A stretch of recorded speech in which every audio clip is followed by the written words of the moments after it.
If you want to take your topspin to the next level, find out how this can help you do just that. Compression tennis balls, also known as mini tennis balls, are a great way for adult players to work on their topspin.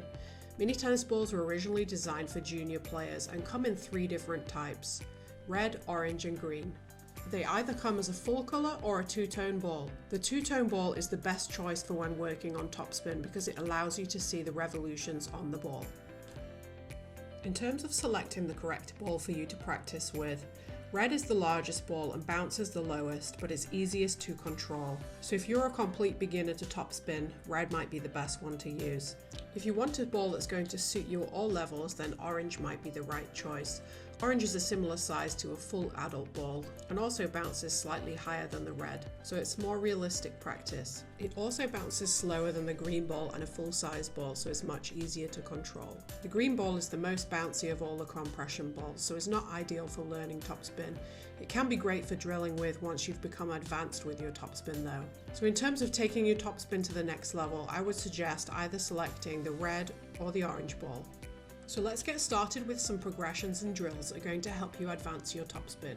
For progression number 1, begin in one service box and work on controlling the ball back and forth to your partner using topspin. Either combine forehands and backhands or pick one shot to work on. You can even have one player as the coach who's controlling the ball to one side and the other player being the hitter focusing on one shot. Once you've got to the point where you can consistently control the ball into the service box with topspin, try switching to cross court. Cross court is a further distance than a straight line, so it's really great practice for your topspin. It means you can really accelerate and focus on staying loose through the ball without overhitting. As you accelerate, really try and bring the strings up the back of the ball at contact. For progression number 3, switch to the opposite direction. Now you might find one direction more natural than the other. So at this point, try to get the same amount of practice in both directions so that you don't become stronger on one side. Also try to keep your racket accelerating through at the same pace in both directions, no matter whether you're hitting forehand or backhand.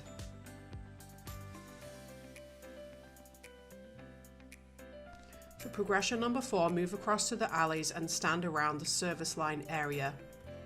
You can either work as a team to try and get as many shots as possible landing between the alleys, or make it competitive where you're trying to hit more shots than your partner. Now once you add in a target area like this and a real focus, it's easy to stop thinking about your topspin.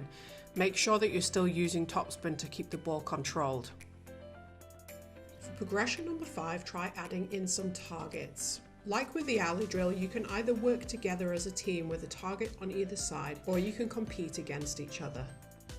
By gradually progressing from hitting in larger spaces to smaller spaces and adding in specific targets like this, it really helps fine-tune your contact point and control. Again with this drill, because you're so focused on where you're aiming the ball, make sure that you're still hitting the same number of revolutions on the ball. For progression number 6, add in some conditioned points where you can only hit topspin.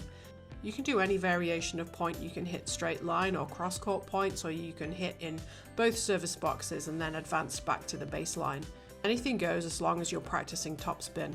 In this drill here, we're starting up at the net, taking in turns to start off the ball. Our rule is that neither player can hit a winner in the first 3 shots, and then beyond that we can only hit topspin ground strokes. So no volleys allowed and no slice allowed. As I said previously, any variation of points is great practice as long as you're focusing on that topspin. So give some of these progressions a go using mini tennis balls. Let us know in the comments below which kind of compression ball you prefer. And if you like this video, head to our channel Topspin Pro to subscribe.